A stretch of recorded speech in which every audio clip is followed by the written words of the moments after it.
Welcome to AFI DOCS 2020 and today's discussion of Through the Night. My name is Sarah Harris. I am the senior programmer at AFI Festivals. I'm really glad to be here today.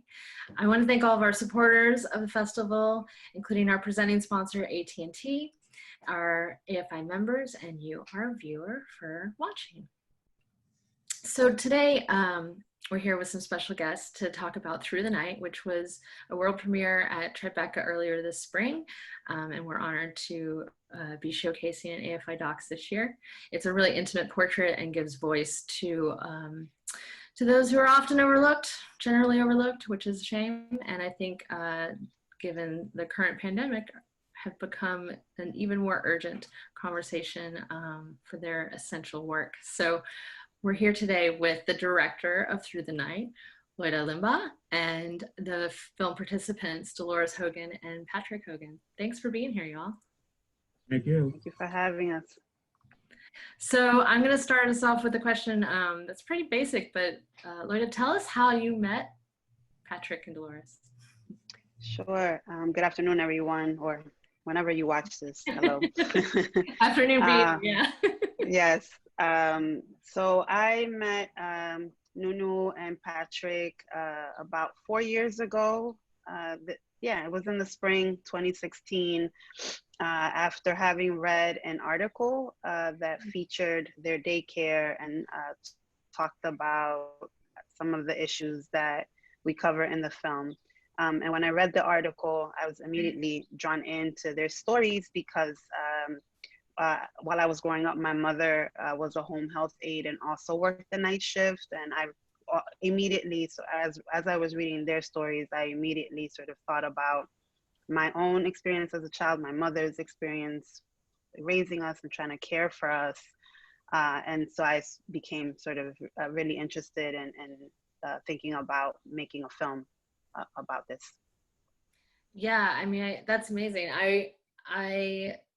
This particular daycare is incredible. And you have kids yourself too, right? So you understand the need beyond that, the modern climate of it. Delores, Patrick, tell us, were you nervous about opening your lives and your work to cameras? And was there hesitation to that?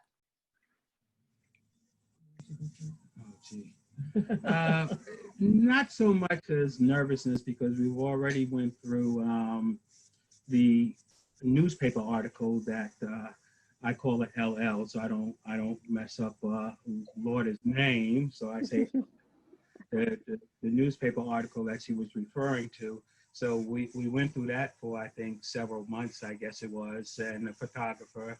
And I think prior to that, I believe it was a magazine from Norway. I think that was based in Brooklyn that we did an article with.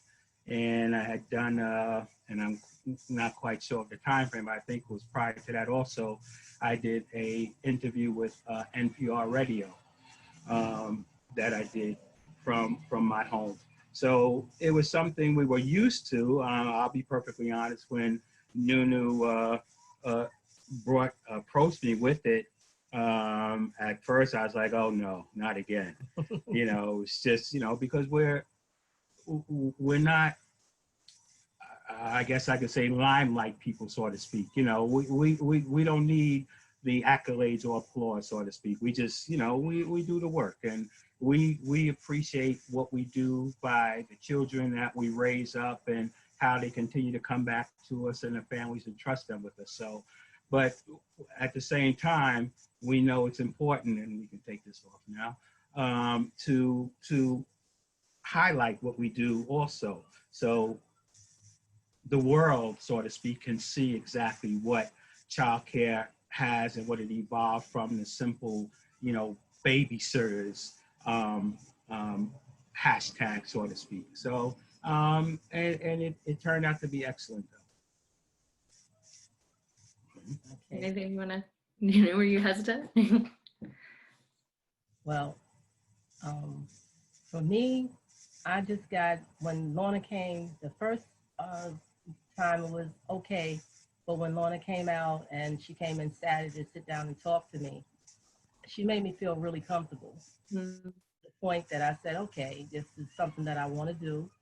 And I did want to show the world what child care providers have to go through and what we endure in child care and what the parents endure. I definitely want them to see what the parents have to deal with, dealing with the state and dealing with, you know, dropping their children off and with strangers and trusting their kids and their children with strangers. That's like the hardest thing in the world for a mother to drop off her precious gift with a stranger and don't know what's going to happen while she's out there for hours and hours.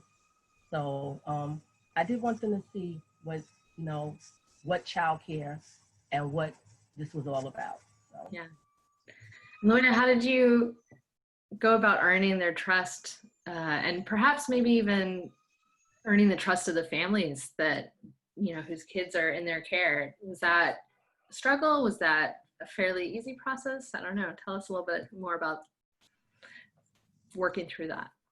Yeah, I just, you know, actually, like, I think a lot of my approach with filmmaking and when I'm approaching participants and protagonists, I think about talking to folks how I talk to my children, not in terms of simplicity, but just in terms of honesty, and being like really present, you know. And so I approached it like the way I talk to my children, how I talk to my mother, you know, how I talk to the folks closest to me, and just sort of shared like who I am, what I do, what my background was, and why I wanted to make the film. You know, why this was something that was important to me, and shared that with Nunu and Patrick. And I also checked in a lot throughout the process with Nunu around making sure that everyone was comfortable, because I was very aware of the fact that these are people's children, and that's precious and delicate, and very sensitive. So, you know, I sort of said to Nunu the first time we met, but, you know, throughout the process, like, listen, if there are any limitations, any parameters that you need to impose, you let me know, and like we'll work with whatever you all need, because I wanted to make sure that the process was a good experience for everyone. You know, because for me, I also think about when you make films with folks, you are entering into a relationship with them. You know, for me, it's not like a drop in, get the story, and then just bye. That's it. You know, because people are opening their homes to you, and that's something that you have to take with a lot of seriousness. You know, and with a lot of responsibility. So, you know, I would say like I definitely, I don't know if they felt this way, but I definitely felt like the onus was on me to prove myself, and I needed to prove myself, and needed to ensure that I was being transparent and asking for consent and permission every step of the way. But with, you know, the relationship, you know, I think like, I don't feel like it was hard. They weren't like resistant, you know, to me. I think it was me. I was like, you know, kind of being nervous and self-conscious in my own head, because again, I wanted to do right by them, but also all the parents and all the children who were, you know, letting me be a part of their lives. It's a big responsibility. It is. And I think too, because this is something that often is restricted for that kind of access because of the children that are there and the parents and the, you know, so like it really is such a beautiful portrait, and so warm, and I think it's a rare film to be able to capture all of that, because there's usually these limitations and these kind of nerves around it of like, you know, don't want to ruffle feathers or something, you know. So I really appreciate the openness on both, you know, both sides of this, to be able to really bring the conversation to light. It's a really wonderful part of the film. So were there any other particular challenges for either side, like Loira, just for filmmaking and you know, kind of capturing the story, but also was it difficult having, you know, Loida in kind of sneaking through diaper changes and tantrums and other like other childcare functions that, I mean, I've dropped off my toddler before and I go into the room and I'm like, oh my gosh, it's chaos, but it's controlled. I'm sure having another person or two in that was kind of a change as well. What kind of challenges arose during that? I wouldn't so much say challenges, but I think if anything, it's just trying to make sure we stay true to ourselves. In other words, you know, we have the camera, so not overhype it because the camera is here. So doing things that we don't normally do. Trying to just make sure it's just the everyday life and times and the daycare of what we do every day. So in other words, if the camera's not here, we're rolling on the floor with the kids, or Nunu singing to one of them, or they're planting. Everything that's in the video is what we do long before LL came and long after she or anybody else leaves. We're still the same. When you see me at the computer, I'm usually the one doing it myself, you know. You know, one part of me saying, you know, maybe you should talk to the camera. And then the other side said, no, I do, so they're going to either have to love it or they're going to have to hate it, but this is what I'm doing. And I know sometimes when the microphone, you know, they're holding the microphone up there for long periods of time and I'm not saying anything. I'm just looking in the computer doing stuff. I'm actually doing work, and I know it's like, again, sometimes it's like, well, you know, maybe you should say something, you know, and let them know you're still alive. But at the same time, this is what I do, and this is when I do it. So, you know, they're just going to have to accept it because this is reality. This is what we do, and this is what we have to do. In childcare, there's a lot of paperwork. It's more than just watching children. And it's a lot of stuff we have to do. A lot of it's redundant. A lot of it we complain about because some of it is ridiculous, but it's what we have to do. So if anything, it's just making sure that we were true to ourselves and what we do all the time, not to do the quote unquote reality TV or filmmaking show. Okay, you're gonna get one out the refrigerator, okay? Yeah, so all those jokes that Patrick is always making throughout the film, that's what he's always doing. And eating everything sweet in the house, all the sugar. Well, all right, Yes, all of all right, that piece will hit the cutting room floor, but we'll worry about that. Me, myself, when the cameras and stuff was here, they was very respectful of the children. They wasn't trying to come in like if there's a child in the bathroom. They didn't do stuff like that. They respect the children and they respect what we had to do. You know, they just picked up on, you know, when we was in the kitchen cooking for the kids, when we were doing, the kids and stuff are playing. They wasn't like, we wasn't falling over the cameras or anything like that. Just one time I was in the kitchen and I was cleaning up in the kitchen and I was mopping the floor and they slid the microphone on the floor. I thought that was totally hilarious. But other than that, I found the whole crew to be respectful. Lorna, we love her like a child, like she's my daughter, you know. I was very comfortable with, especially like when the other people came in, the reporters and things came in. I had some that came in and I wasn't that comfortable with, but you know, we did the story and everything. But Lorna just came in as if she was like my daughter or my sister or something that came into the house, and we was just hanging out through the day. And then the camera crew, we talked, we went through things, we had problems. They had similar problems like I had. My sister was going through cancer. One of the other camera crew family member was going through cancer. So we both cried together. So it was really touching, loving, and comfortable at the same time. And then also too, I'm a photographer, but I don't like video. And so, you know, you had someone coming in that's going to videotape, but then once they came in and I seen they had the same camera stuff that I have, even though I know my stuff videos, but I don't use it, that definitely put me more at ease as well, because I'm not a professional and they are, but the same stuff that they had is the same stuff that I have. So it definitely sort of solidified that the equipment that I had and have was the right stuff to have as well. Yeah, he thought he was big time at that point.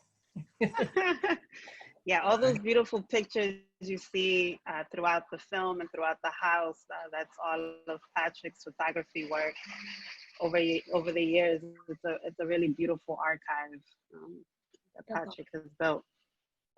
That's awesome.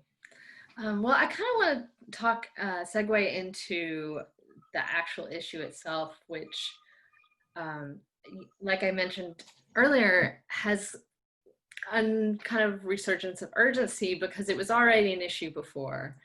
But with the pandemic and all these daycares closing down, there's finally kind of an acknowledgement collectively that the system is broken.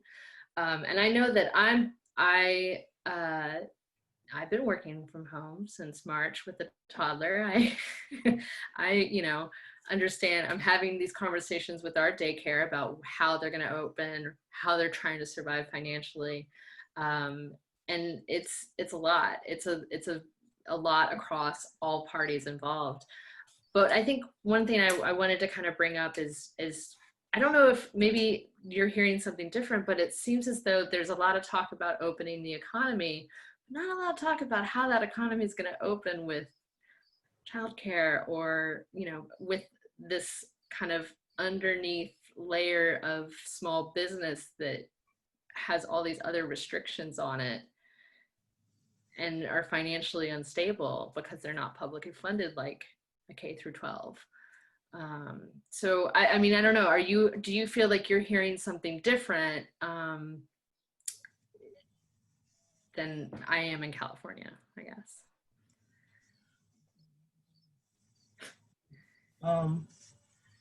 What they're saying is that they're gonna probably, instead of we're doing 16 children, we might be cutting down to 10. And me, myself, we've been open ever since this happened.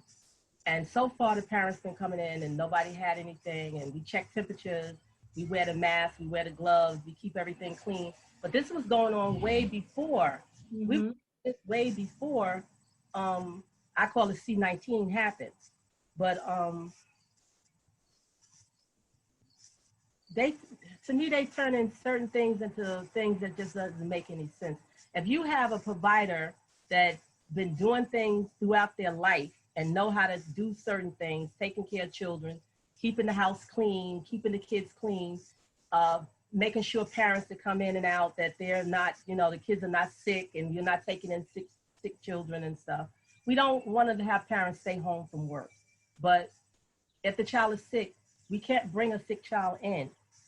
If the child's nose is running, we can't bring the child in because everybody else is going to catch it. And not only will the kids catch it, the daycare members, me, my husband, we all get sick. So, it's not what we want to do, but it's something that we have to do. And so what's going to end up happening when they come back to this, I think it's going to be a lot of chaos because there's so many providers that's closed. And they tend to forget about people like us, the providers. If it wasn't for the providers and the caregivers and the au pairs and everything, parents wouldn't be able to go out and go to work, and jobs wouldn't get done, and the world would actually shut down. Let me tell you something. If the providers and the au pairs and the daycare centers and the schools and stuff totally shut down, or let's say we went on strike, there's nobody going to get anything done. Parents can't go out and business is not going to run. So they need to stop, understand, and don't leave us out when things happen like this. They need to make sure that we're safe, just like we're not doctors, we're not nurses, we're not knocking doctors, nurses, police, fire departments. They are essential. They need them. But so are we. They need us too. Because once everything go back and there's no providers, what's going to happen? The world is still going to have a problem.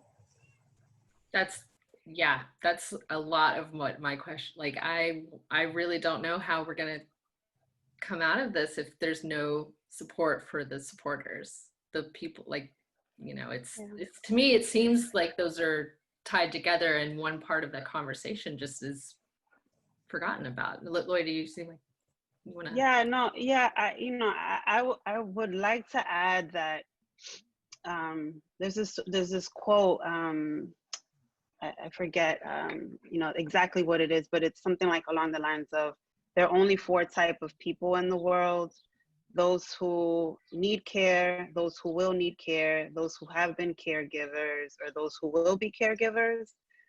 Everyone is going to need care at some point in their lives, whether it's child care, whether it's sick care, whether it's elderly care, right? Like, this is something that is a universal need, yet it is so undervalued, and like what Nunu said, if the caregivers stop doing what they do, everything falls apart, and it's, so like we're seeing this in this pandemic, but if we think about how things have been set up, prior to the pandemic, we have a system that is completely nonsensical, right? And if we get specific and we talk about race and class, for Black and Latinx folks, for poor and working class folks, we have a system where people might be working a full-time job and they still can't pay their rent, or they have to choose between rent and putting food on the table, or they have to work multiple jobs, still can't make ends meet,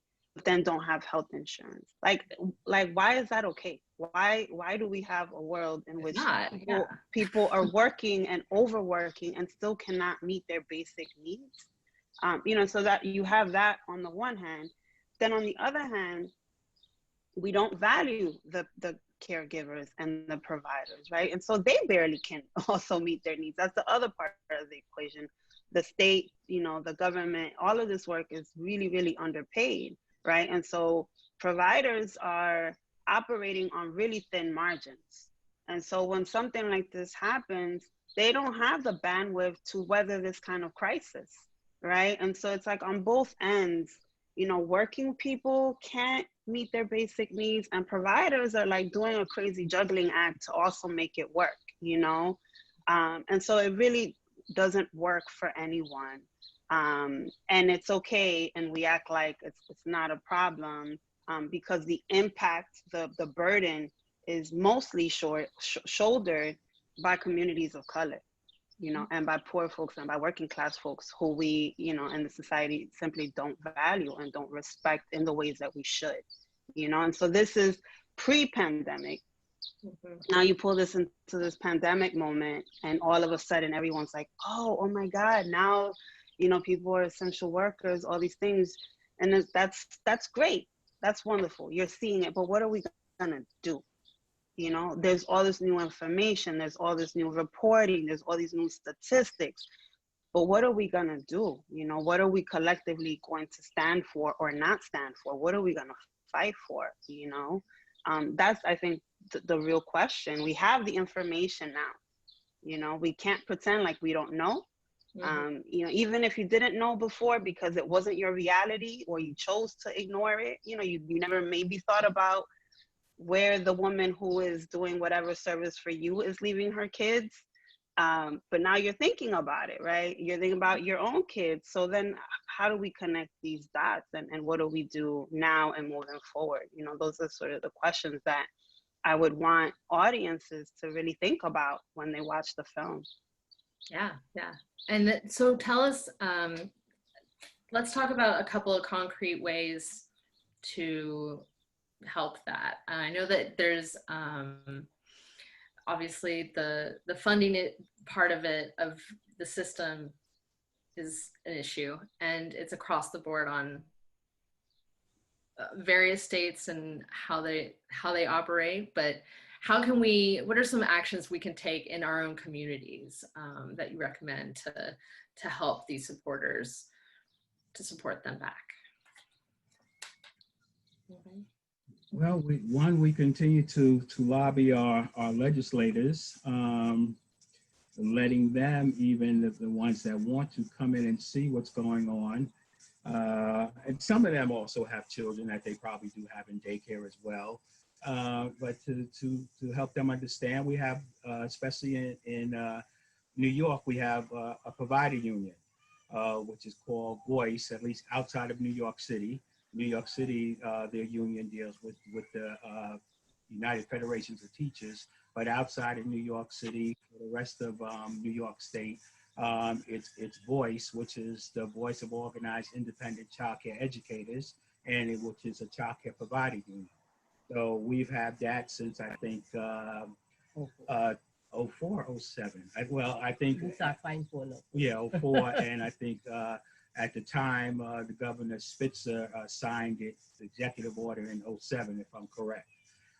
So that's been very helpful.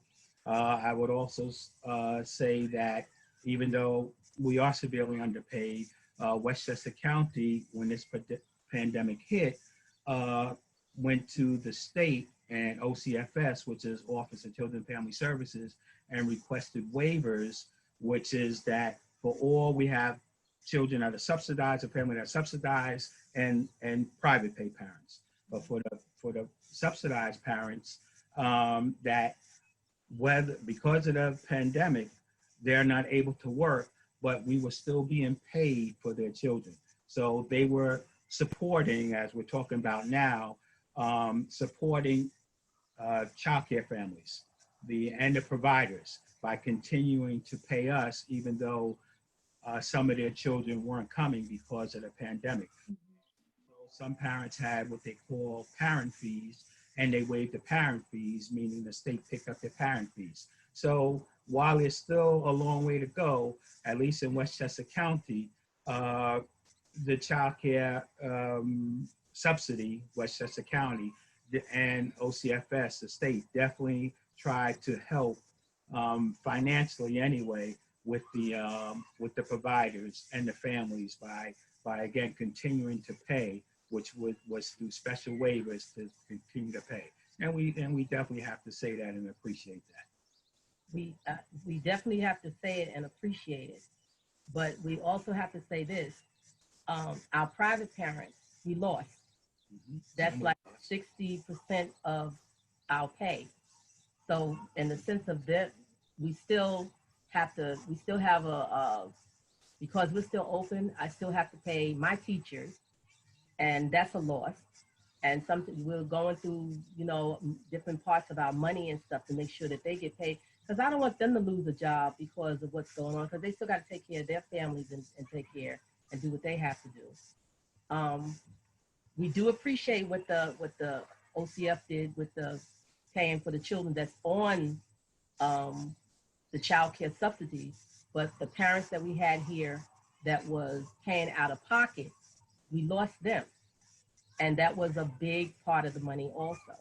And if we could just find a way somewhere down the line, if this ever happens again, that they look at other people, they look at people like us and realize that, we are out there and we are essentials and we need to be helped just like everybody else. And yeah, and I I'm go ahead, good. Nunu, finish. No, finish. Sorry. It's scary when you don't know if you're gonna be able to pay your rent. Me and my husband been doing this for years. We never, ever, ever expected anything like this to happen. And the money that we have put aside, it was for me and him, our old age. I mean, we've been given all our lives in our old age. I really thought we was gonna go somewhere and just be by and just be able to pay. But now we have to replan and, start to rebuild that money again. And then I don't want to be getting loans that I don't know how much longer I have to live. I don't want to get a loan where I have to pay back for the next 20 years to rebuild. I feel like they should have gave us funding, knowing that this is going to happen. Like they give the big companies fundings and stuff like that, and then they just wipe it out. They should do that to us. Now we would have to probably go get a loan and pay this money back and overtime and stuff like that, on top of the bills that we already have. And we really didn't want, we're the type of people, we don't like to do that, but if we have to do it, we're going to do it. So, but it's not easy. It's like starting all over again. Yeah. Yeah, and I would add, you know, sort of for people to start where they are, is to talk to your providers. You know, if you are a parent, learn what they need. You know, I think if anything we're learning in this COVID-19 pandemic moment is that we got to take care of each other, like the importance of care, you know, across all sort of categories.